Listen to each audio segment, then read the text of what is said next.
Célébration de l'excellence, le ministre du Commerce et de l'Industrie, Souleymane Diarra-Souba, au lycée Mami Adjo à Yamoussoukro. À la direction régionale de l'éducation nationale de la capitale politique de la Côte d'Ivoire, les meilleurs élèves du baccalauréat session 2020 ont été récompensés. Cette direction régionale de l'éducation nationale a été classée première sur le plan national avec 48,63% comparativement au taux national qui est de 40,8%. Pour saluer cette performance, le ministre Souleymane Diarra-Souba a décidé de récompenser les meilleurs élèves des établissements scolaires de la localité. Ainsi, 13 filles et 6 garçons ont reçu des ordinateurs et des diplômes d'honneur, une action de reconnaissance du mérite saluée par le directeur régional de l'éducation nationale. C'est cette invitation officielle à persévérer dans l'effort et à demeurer parmi les meilleurs, quel que soit son point de chute, et pour nos enfants et pour la direction régionale. Pour le ministre du Commerce et de l'Industrie, cette action est à saluer, preuve de la performance du système éducatif de la capitale politique de la Côte d'Ivoire. L'objectif du système éducatif ivoirien n'est pas seulement d'assurer la réussite des meilleurs, il cherche aussi à accompagner tous les élèves de Côte d'Ivoire vers le succès. Les lauréats et leurs parents se réjouissent des récompenses qui ont été attribuées. À tous mes cadets, voilà, travaillez bien, ça en vaut la peine. Et finalement, vous rendez tout le monde heureux, surtout vos parents. L'année prochaine, beaucoup n'a qu'à travailler encore.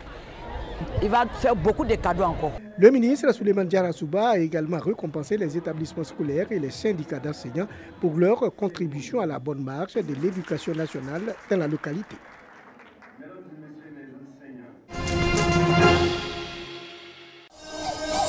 Les populations du village de Magné, dans la commune de San Pedro, ont raison d'être heureuses. Le village vient d'être connecté au réseau électrique national grâce au programme national d'électrification rurale. Ma joie est grande ce matin. Notre village vient d'avoir de la lumière, il vient d'être éclairé. La lumière, c'est Dieu. Quand quelqu'un vous apporte de la lumière, c'est Dieu qui vous apporte. Il y a lieu de dire merci au président de la République, son Excellence Alassane Ouattara. C'est le sous-préfet de San Pedro, Koné Kapié, qui a procédé à la mise sous tension du village de Magné. J'invite les populations à faire des abonnements régulièrement, à ne pas frauder l'électricité, et que chacun puisse payer ce qu'il consomme, afin que les autres populations dans toutes les autres régions de la Côte d'Ivoire puissent être servies en électricité. Plusieurs villages de la région de San Pedro sont en voie d'être électrifiés, passant de 15% le taux d'électrification du village en 2010 à 70% en 2020.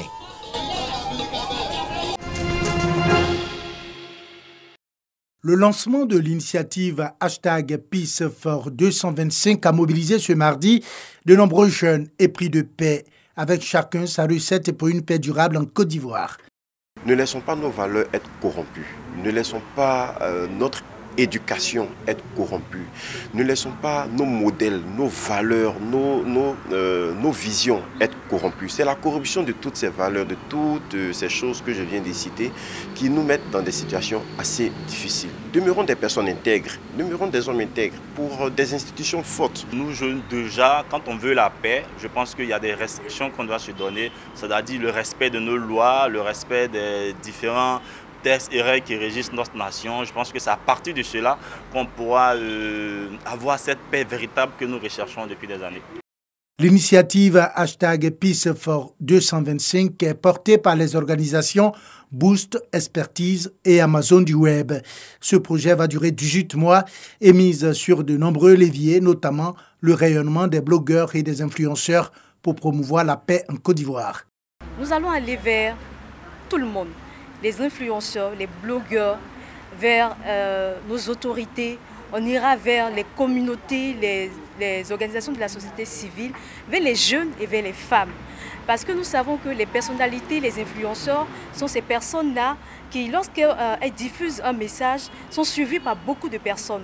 Et si ces messages-là sont des messages de paix, si ces messages sont des messages de communication sans violence, ça pourra impacter la vie de beaucoup de populations.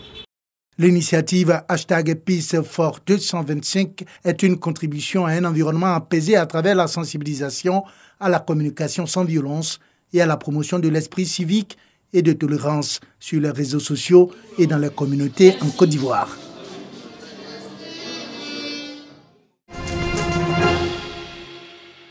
Dans le cadre de ses activités en faveur des élections présidentielles et législatives apaisées, le Conseil national des droits de l'homme a investi depuis quelques jours les grandes villes du pays pour des sessions de formation.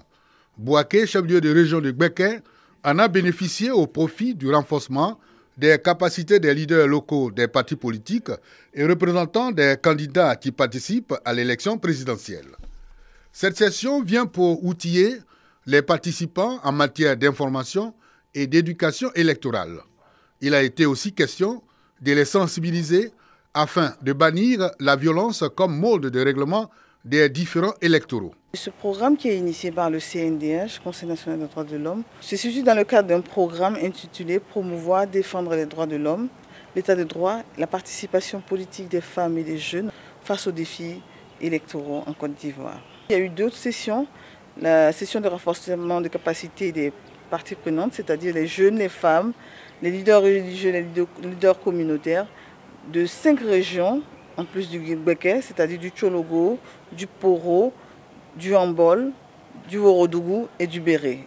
Si ce genre de formation, on pourrait les en avoir toujours, ça allait essayer de nous donner encore plus des informations sur ce qui concerne les élections ou ce qu'on appelle droit de l'homme. Avec la formation, ça peut beaucoup m'aider, ça peut aussi aider les autres à faire comme moi et à changer. La prise en compte des droits de l'homme a été recommandée aux participants, également interpellés sur les méfaits de la corruption politique en période électorale. Treichville, siège du Conseil supérieur des imams des mosquées des affaires islamiques en Côte d'Ivoire. À l'intérieur, imams, prédicateurs, guides religieux et responsables du COSIM. Leur présence l'annonce de la célébration de la fête du Maoulid, fête qui commémore la naissance du prophète de l'islam, le prophète Mohammed. Le Conseil supérieur des imams, des mosquées et des affaires islamiques en Côte d'Ivoire, COSIM, informe la communauté nationale que le Maoulid, commémoration de la naissance du messager Mohammed sallallahu alayhi wa sallam, sera célébré en Côte d'Ivoire, Inch'Allah, dans la nuit du mercredi 28 octobre 2020 au jeudi 29 octobre 2020. Les imams souhaitent bon Maoulid à toutes et à tous. Le Maoulid, nuit spirituelle au cours de laquelle les guides religieux sont invités à mettre au cœur de leurs prêches et conférences les fondements et la bonne pratique de l'islam. Ils sont aussi exhortés à sensibiliser l'ensemble de la communauté musulmane à multiplier prières et adorations pour une élection apaisée le 31 octobre prochain. Que chaque musulman s'élève matériellement et pratiquement pour jouer son rôle de citoyen, participer aux sensibilisations, dire aux gens de ne pas faire des palabres, que Dieu fasse que ces élections se passent dans l'apaisement, sans violence. Les responsables du COSIM demandent aux hommes de Dieu de mettre à profit cette nuit du Maoulid pour sensibiliser les fidèles à être des artisans de paix, de cohésion et de non-violence.